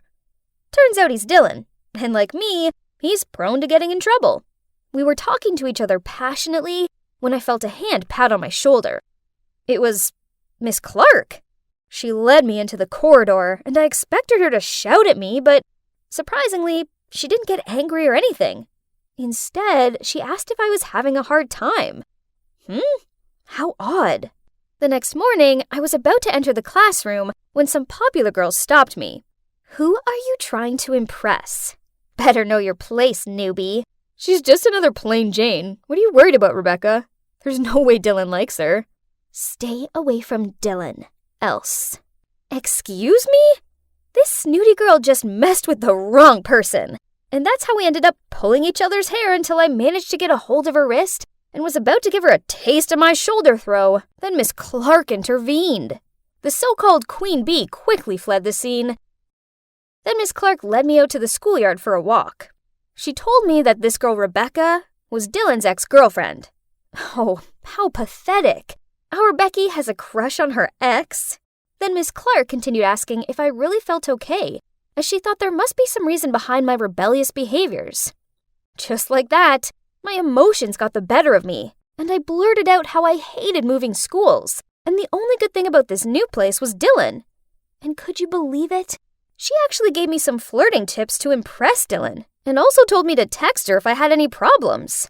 Maybe I'd been wrong about Miss Clark. She was actually pretty cool, and I started talking to her pretty often. Then one day, I arrived home to see my bedroom door was ajar. I peeked inside and spotted Mom on my bed, iPad in hand, reading my diary on it.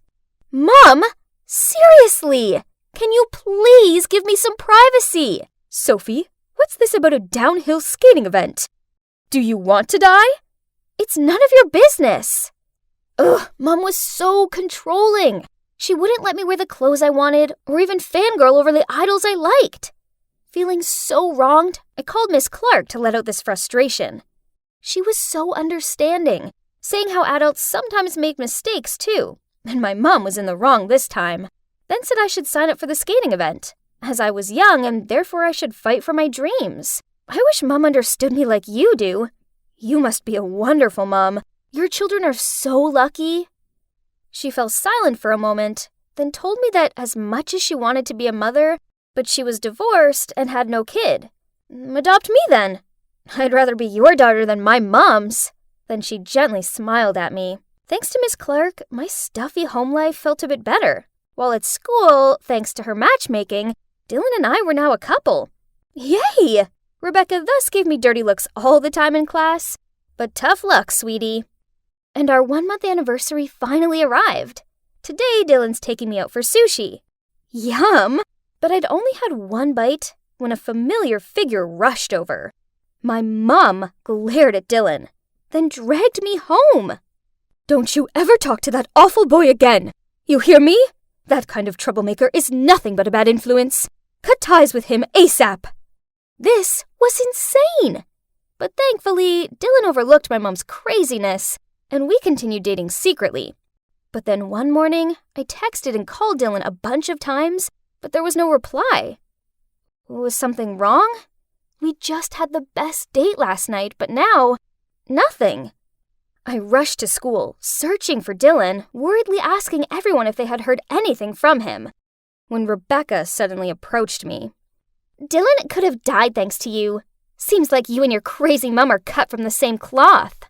Okay, so turns out that after Dylan dropped me off after our date, he ended up in an accident. Luckily, he wasn't hurt too bad, but he was convinced someone had tampered with his brakes while he made a quick stop at the 7-Eleven near my house.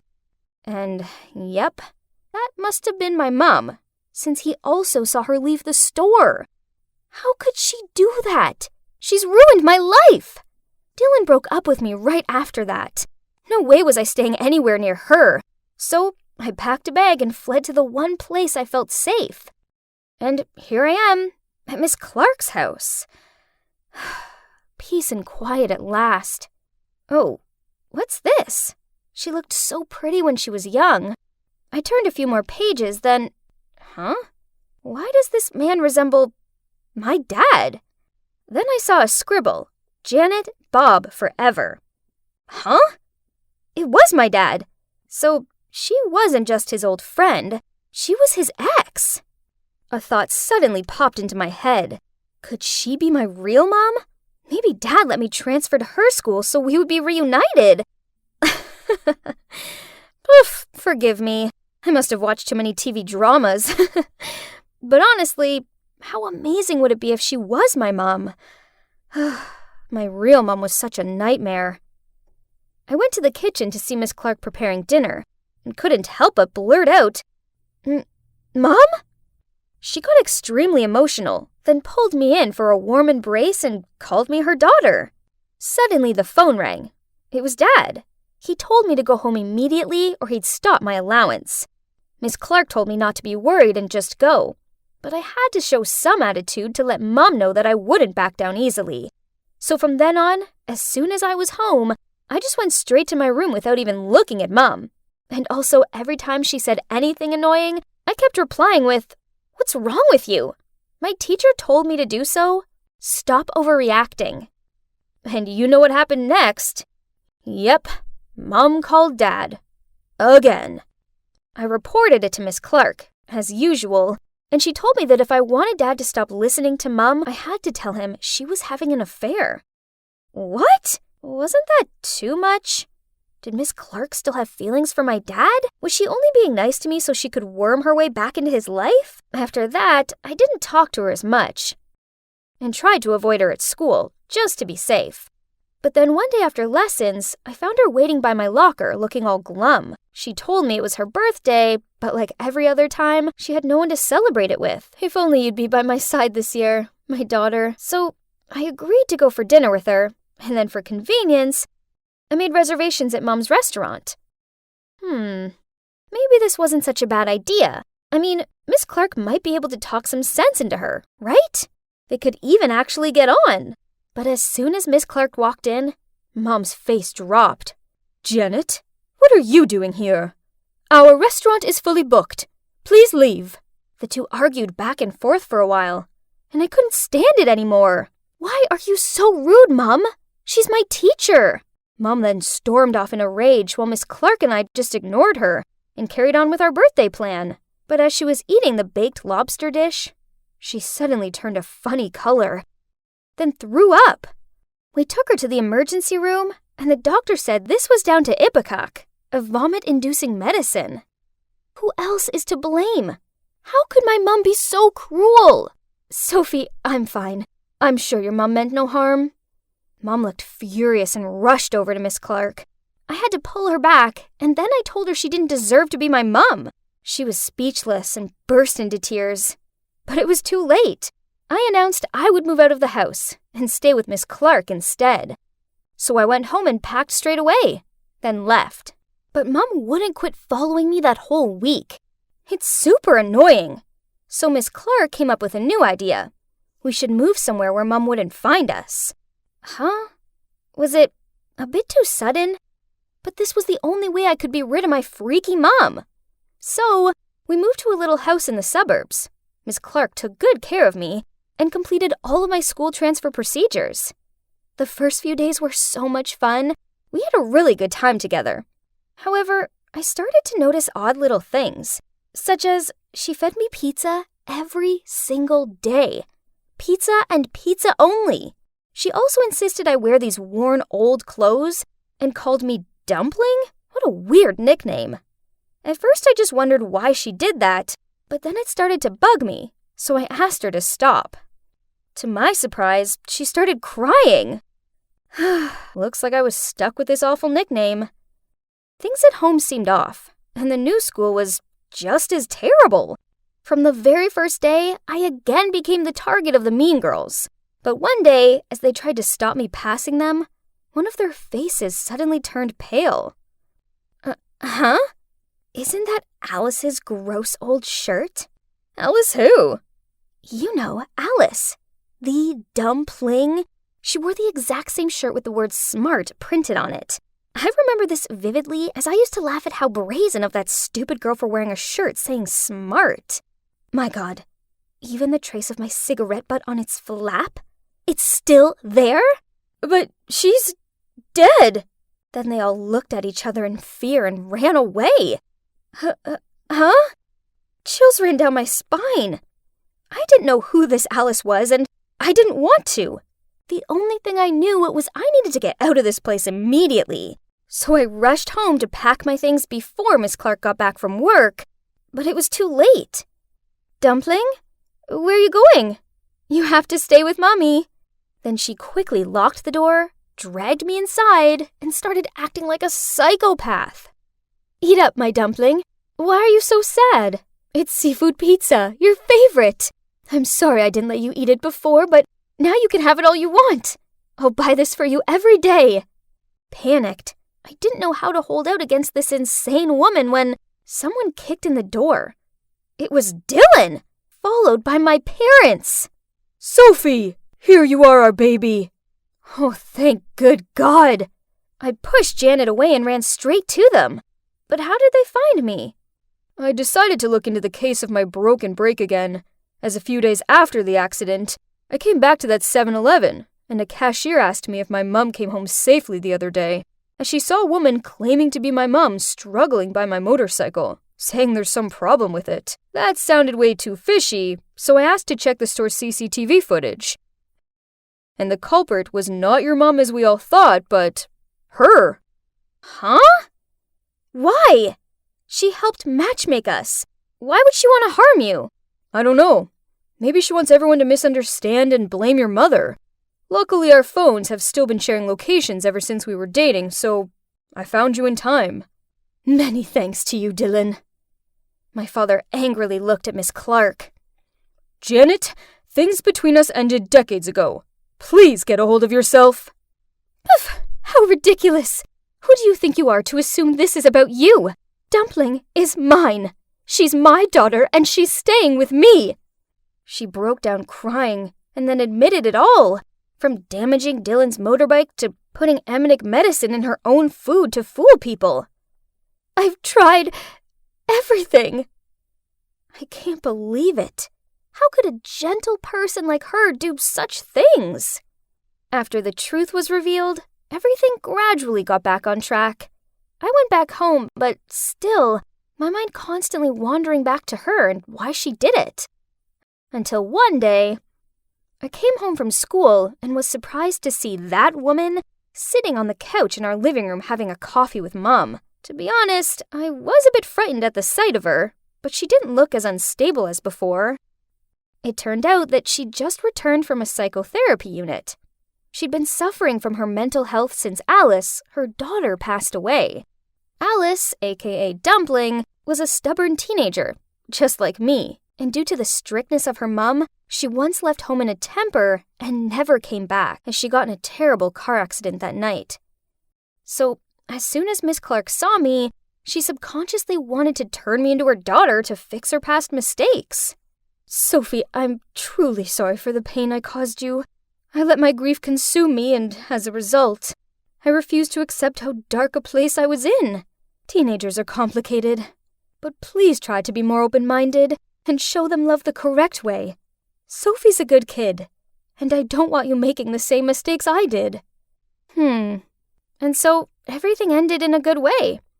Although my mom and I still sometimes argue, now we both know how to control it. I also learned to share things with her so that we became closer. And now, when she calls Dad, it's no longer to snitch on me, but it's to talk about how our days went. By the way, I don't have to go on secret dates anymore either. There's my Prince Charming. How many times have I told him not to rev up the engine? It was a normal, boring day in the grocery store. I was stacking milk in the fridge when Camilla, my coworker, came and said, "Layla, you have to help me. I have this date tomorrow night, but I'm busy. Could you please go instead?" Wait, what? I don't even know your date. Besides, I have a boyfriend. Lincoln, remember? Then she began explaining to me about this dating service, and she assured me it was 100% legit. It was mainly lonely men who just wanted some company. All I had to do was talk to them, and of course, there was a strict no hugging or kissing policy. At the end of the date, they'd pay me. No thanks. No way I was gonna do that. After my shift, I went home to see my landlady lingering in my doorway. She started yelling at me that I still owed her 5 months' worth of rent, and if I didn't pay it by the end of the week, she'd kick me out. I begged her to give me more time, but it was pointless. My God, what to do? Where could I get that much money on such short notice? Oh, wait a minute. What about Camilla's dating service? It looks like I was out of choices, so I called her and agreed to go on the date. So here I am, on my weird date night. I put the most basic dress I could find on. Oh boy, I sure felt nervous. I have no idea what to say and how to act. Oh, that must be him. My God, Camilla! How could she forget to mention that the guy was in his 50s? People would think he's my sugar daddy. Ugh! Keep it together, Layla. I couldn't back out now, as my home depended on it. So, I slowly approached the man. At first, he looked surprised. That figures. I mean, he was expecting Camilla. I explained the situation to him, and he wasn't mad or anything. He just smiled at me, and we started chatting. He's called Mr. Hall. He lost his wife 2 years ago, and ever since then, he's been feeling lonely and needed someone to talk to. So that's why he started using this service. He was actually pretty easy to talk to, so the night quickly went by without any problem. After the date, he handed me an envelope and told me how grateful he was to me for listening to his burdens. I was itching to go home and open the envelope, but then he started going on about his heartbroken son. Suddenly, he was asking me if I'd talk to him. Obviously, I refused as this was a one-time thing to help out Camilla. Besides, I have a boyfriend. Speaking of which, he'll be so furious if he ever finds out about this. The next day, I paid the landlady 2 months' rent and assured her I'd have the rest with her soon. But to my shock, she just scowled at me and forced me to pay all at once. Well, guess where I am now? In a cafe, waiting for Mr. Hall and his son. Ugh. Oh, there he is. And that must be his son. Geez, could he look any more annoyed? Hi, I'm Layla. Nice to meet you. Save it. I'm only here because he forced me to. So just let's get it over with. Layla, thank you for coming. This is my son, Leon. Please don't mind his attitude. Then Mr. Hall left us alone. Man, Leon was hard work. Any questions I asked him, he just shrugged or snorted. Then, when he finally spoke, he sarcastically said, "So, Layla, I hope the money's worth it." What? How rude! Then he continued, "You must be desperate. Don't you feel ashamed of yourself?" Ah, he was the rudest person I'd ever met. But yes, I was desperately in need of money. So I took a deep breath and started telling him about myself. When time ran out, I said goodbye to him and left. What an unpleasant experience, but at least that was the end of it, right? Wrong, as Mr. Hall asked me to meet him several more times. Who was I to argue? I mean, I needed the money. But Leon was getting on my nerves, as all he did was slouch in his seat, slurp his drink, and say nothing. So, it was down to me to do all of the talking. I began telling him all sorts of things, about my past, my family, and friends, and even about my future plans. And Leon just sat there listening to everything, supposedly. Luckily, it finally ended, and Mr. Hall paid me so I never had to meet Leon again. Because the last few weeks had been taken up with dating Mr. Hall and his son, I hadn't seen much of Lincoln. So, at the weekend, I invited him over to mine and cooked for him. We were sitting on the couch hugging while watching a movie when Lincoln said, in a serious tone, "Layla, we need to talk." But then suddenly my phone rang. It was Mr. Hall. I quickly rushed to the balcony to pick up. He wanted me to be Leon's +1 at his eldest son's wedding, and he was willing to pay double? Ugh, that sounded awful, but besides rent, I also had to pay for college fees and food, and my measly income from the grocery store didn't come close to covering it at all, so I reluctantly agreed. When I returned inside, I asked Lincoln what he wanted to tell me. He hesitantly said that he had to go on a business trip for 2 weeks. Well, maybe it was for the best, so I could go with Leon without worrying about my boyfriend. Ugh, I felt so guilty. I swear this would be the last time I was going to do this. Leon arrived to pick me up, and as soon as he saw my dress, he insisted I couldn't wear such an ugly thing. Ugh, he was so rude. I told him I had nothing else suitable, so he drove me to a dress boutique, then told the staff to bring the most beautiful dress in store to try on. Oh my, it was stunning. I was overwhelmed when I saw myself in the mirror. Well, I definitely looked amazing in it, and Leon must be thinking that too, 'cause he couldn't take my eyes off me. It's such a shame I can't afford it. But then before I could stop him, he went ahead and paid for it. How frustrating. I was sitting in the church waiting for the wedding to start while Leon flirted with some girls. Thank God Lincoln wasn't like that jerk. Then everyone went to their seats and the wedding began. The groom walked to the altar in this luxury-fitted suit. Man, it must be so nice to be rich. But is that Lincoln? My Lincoln? Our eyes met, and he looked as shocked as I did. But instead of running to me and explaining everything, he just ignored me and continued with the wedding. I had to watch them saying their vows, exchanging rings, and kissing. I thought I was going to faint any minute now. Then at the wedding reception, Leon dragged me over to Lincoln and introduced me as his girlfriend. Awkward overload. And soon, some pretty girl distracted Leon again, so he chased after her. Then Lincoln immediately pulled me over to the stairwell. "Why are you here with my brother? Were you cheating on me this whole time?" "Seriously? What about you? I'm not the one who just got married." "Let me explain, it's not what it looks like." Right at that moment, Leon appeared and asked why we were here talking. I muttered out some story about trying to find the bathroom. Then I told Leon I had a headache and asked him to take me home. This was so confusing. How could my perfect boyfriend now be married to someone else? He kept on texting me saying he wanted to meet up and talk. I guess I needed to at least hear him out.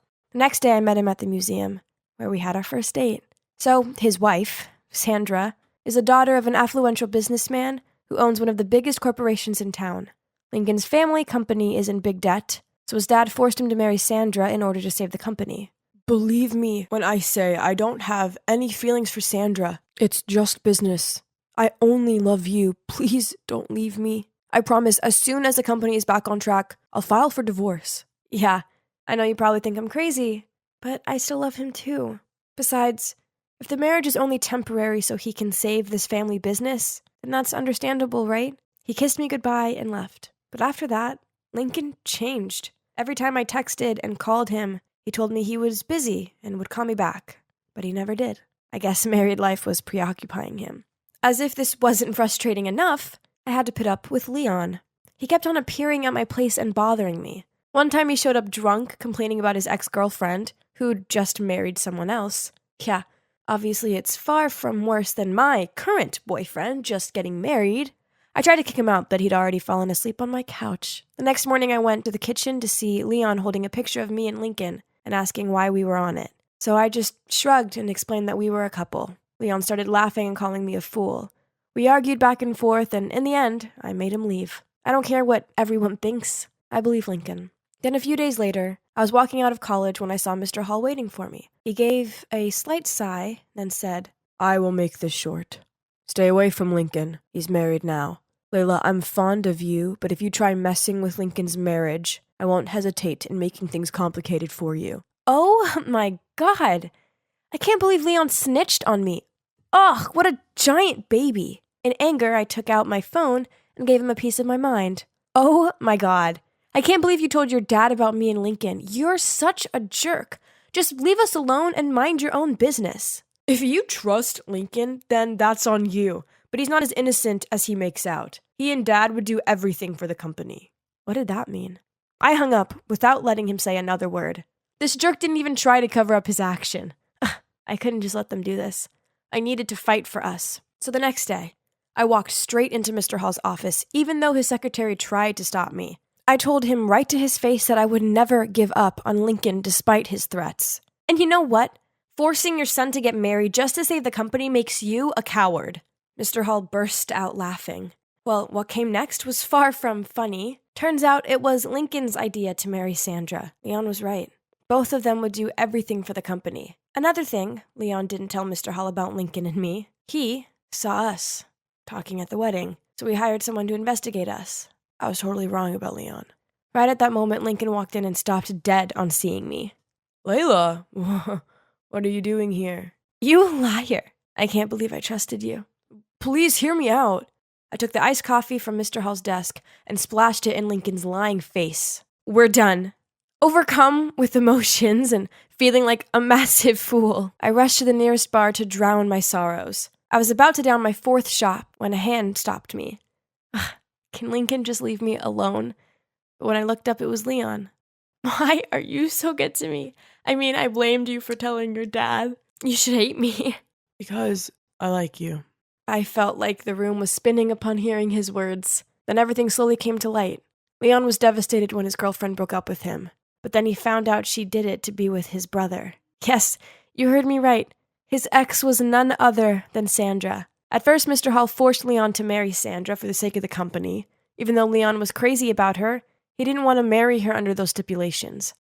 Lincoln overheard their conversation, so to gain his father's trust, he charmed Sandra away from Leon. Oh my God, this family was crazy. I didn't want anything to do with any of them ever again. So I just rejected Leon's feelings, ran straight out of the bar, and cut off totally with all of them. So what now? Well, I graduated last month. So after that, I decided I needed a fresh start in a shiny new city. So far, so good. I have a new job, which I adore. And it's so good knowing I'm not going to run into that jerk Lincoln or his dad. I know what you're wondering. What about Leon? Well, one day, I was walking out of my apartment when I saw a familiar face. Yes, it was him. Turns out when Leon heard that I was moving to another city, he moved too. I thought it was sweet that he was willing to leave his family, friends, and job behind just to be with me. Maybe it's time to gradually open up to him, don't you think? Well, time will tell. Too bad my story has to end here. I was completely immersed in this beautiful harmony that me and my dad were playing until... What on earth are you two doing? Startled, I turned around to see Siren standing there with fiery eyes. Oh, God. I came back to my senses at once and realized that next to me, the man I was jamming with was not my dad, but Isaac, her boyfriend. Oh no, what had I done? I quickly wiped my tears away and was about to leave. But Isaac took my hand and gave me this confused look. Being back here in this house was difficult enough without getting involved in this love triangle. So I tried to pull my hand free and ran out of there. Yes, it's me again, Hazel. In the last part of my story, my friends embroiled me into helping their idol Isaac and his actress girlfriend Siren escape from the public eye for a bit. Now I'm stuck in my family's old home and having to confront my past. All these memories flooded my mind. Some good, some bad. And before I knew it, I was mixing the past with reality. And that's how I accidentally played the piano with Isaac and made Siren green with envy. At that moment, Siren swung open the door and charged toward me. Hey, don't let me catch you flirting with my BF again. Excuse me? What did you say?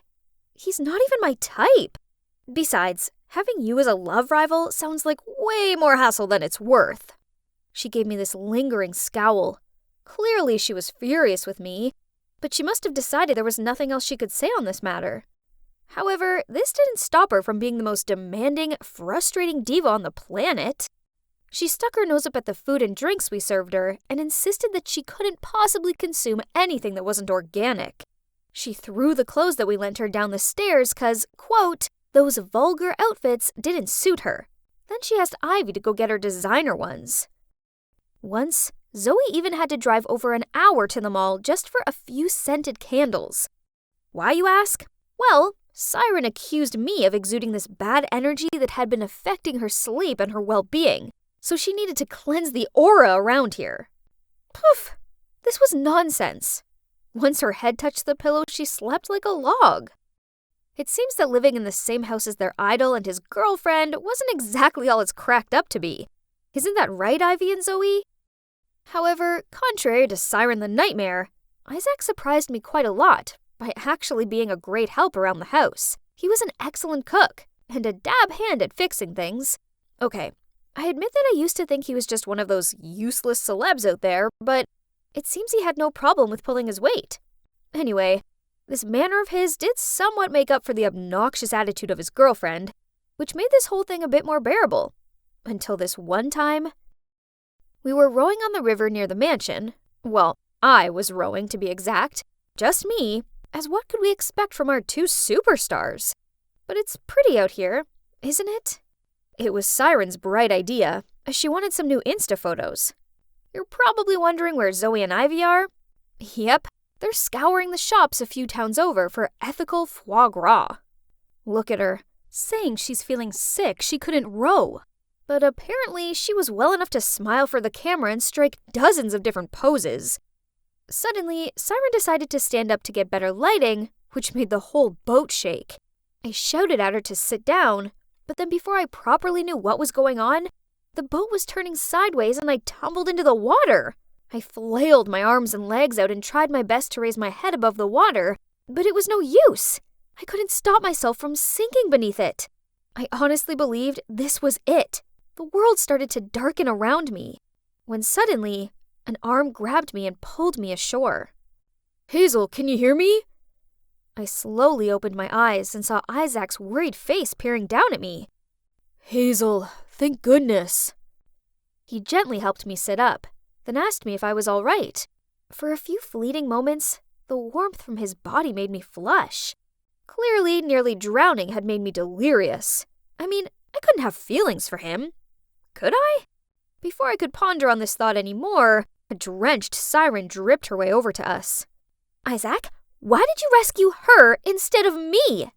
Siren, this is not the time for being dramatic. I was hardly going to come to you, an expert swimmer, over Hazel who was actually drowning. Hearing Isaac say that, she rolled her eyes, then stormed off, leaving a wet footprint trail in her wake. The last thing we needed in the house was more tension, so I immediately turned to him and said I was fine, and he should go and sort things out with his girlfriend. Listen, Hazel, Siren's not my girlfriend. I don't like her in that way, but as for you and me, we clearly have a connection. I stared at him in complete open-mouthed shock. Did he really just say that? Or perhaps I had a concussion and was imagining things. Siren's like my little sister. I'll explain this later, but first you need to rest. Then he wrapped his arms around me and guided me back to the house. I spent the rest of that day in bed feeling feverish. Then at dawn the next morning, I awoke to a commotion coming from downstairs. Guys? What's all the noise about? It's Isaac and Siren. They've gone, and they've taken the car. What? That was our only mode of transport out of here. How could they be so selfish to just abandon us here like this? We tried contacting Isaac countless times, but no answer. Great. Here we are now in this remote area, where it would take hours to even find a passerby to hitchhike, not to mention how risky it'd be. Everything was a mess. We were panicking when suddenly the door burst open and walked in a smiling, arm-linked Isaac and Siren. Where have you been? You can't just leave like that without telling us. Oh, Ivy lent us the car. Didn't she say anything? Both Zoe and I turned our gazes on Ivy. She stammered. But I think you guys just went out for a while, not disappeared all night unreachable. Relax. All this tension will give you wrinkles. Then Siren smirked at me as she flicked back her hair and then continued.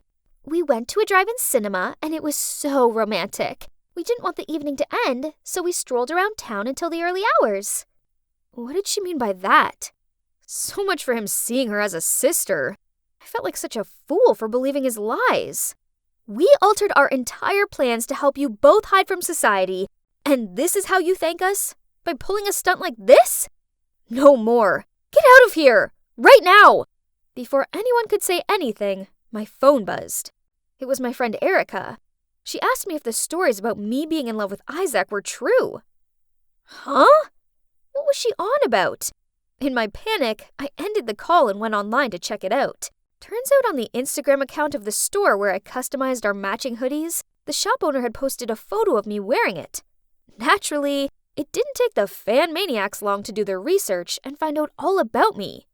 But worse still, another current trending post was one from Isaac's management company, confirming that we were officially dating.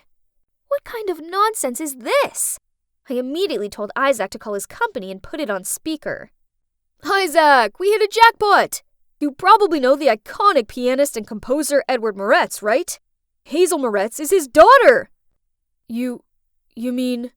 Everyone gasped at me in shock. Maybe it's time for me to reveal the secrets of my past, the truth that's been hidden for so long. Yes, Edward Moretz is my father, but I made a promise to myself 10 years ago that I would never speak to him again. Isaac's manager continued to brazenly talk about how the scandal with me would benefit Isaac's career, so there was no need to hide it. At that moment, Siren shouted, What on earth are you saying? Hey, are you with Siren again? I already told you not to mess with that girl unless you want to get yourself in trouble. Shut up! Siren furiously grabbed Isaac's phone and ended the call. Isaac, tell everyone that the one you love is me, not her. Siren, we were never in love. You're going too far. What? You guys aren't dating? So we misunderstood it all from the beginning? I knew right away there was something wrong. Yet you pretended to be his real girlfriend and treated us like your minions. Siren stood there with a red face, fists clenched. I gave you my heart, but all you do is hurt me. This time you've made a big mistake, Isaac. Just wait and see. Siren left for her room, but this time neither of us stopped her or comforted her. The next morning, we found out that Siren was gone. None of us knew where she was. We all just hoped that she wasn't so fueled with anger that she'd cause us even more problems. We quickly packed our things into the car, preparing to return to our normal life. When out of nowhere, a bunch of reporters and journalists appeared and surrounded us. Isaac, Miss Siren Wilde has accused Ms. Moretz of wrecking your relationship. Is this true? Does that mean you ran away from all the shows to go on a secret date with Ms. Moretz? Ms. Moretz, your father was known for breaking not only yours but also another family apart, all for his own selfish needs. Are you following in his footsteps? Scary flashlights were everywhere. Suddenly I found myself transported back to that terrible day 10 years ago when Dad's affair went public, and the reporters hounded us in this exact same spot. Those heartless flashlights are just as intense now as they were back then. A memory of my mom's distraught face popped into my mind. Puffy eyes, tear-stained cheeks, a fearful look. Yet the reporters were relentless vultures, firing questions at her regardless of her vulnerable state. That's the day I made a promise to myself that not only would I never pursue music, but I'd also never forgive my father. Amid the panic, an arm pulled me into the car, and we drove away from the crowd. It was Isaac. He put on some piano music to help calm me down, and he continued driving, eventually stopping at a small grocery store. Hazel, please drink this. Sorry for dragging you into all this. The thing is, I've been unhappy with my management company for a while now. They won't let me make the music I want to, but I didn't expect them to go as low as forcing me into their web of lies just for fame. I know how you feel. I used to long to become a pianist like my dad, but then he crushed my dreams. To further his career, he cheated on my mom with another married woman and left our family behind. I grew to hate the complex world of artists. I vowed to never become one of them. And then I gradually began to despise the sound of the piano, too. I'm sorry to hear that story. But art isn't to blame. It reflects lies genuinely, doesn't it? I heard your piano melodies and you are truly gifted. Be honest with your feelings and don't let anyone else interfere with them. Trying to deny your own passion and emotions will only make you miserable. Isaac's right. I'd let my dad's mistakes alter the pathway to my dreams. Not making music made me miserable. It felt like there was a part of me missing, one that nothing else could fill. Why should I be the one to suffer like this, when it hadn't even been me that done anything wrong? Look at me now. Can you believe it? I've rekindled my passion for piano, and now I'm happier than ever. After all that runway pop star drama, Isaac left his management company and collaborated with me to make music for true art. This is our latest charity event. It's pretty neat, huh? That's all thanks to Zoe and Ivy. They work for us now. They're in charge of arranging our busy schedules and organizing our events. The four of us make the best team. I guess you're wondering what happened to Siren? Last I heard, she set her sights on her latest movie co-star. Wish her good luck is all I can say. As for Isaac and me, well, since the media claimed that we were a couple, we might as well have turned that fake news into reality.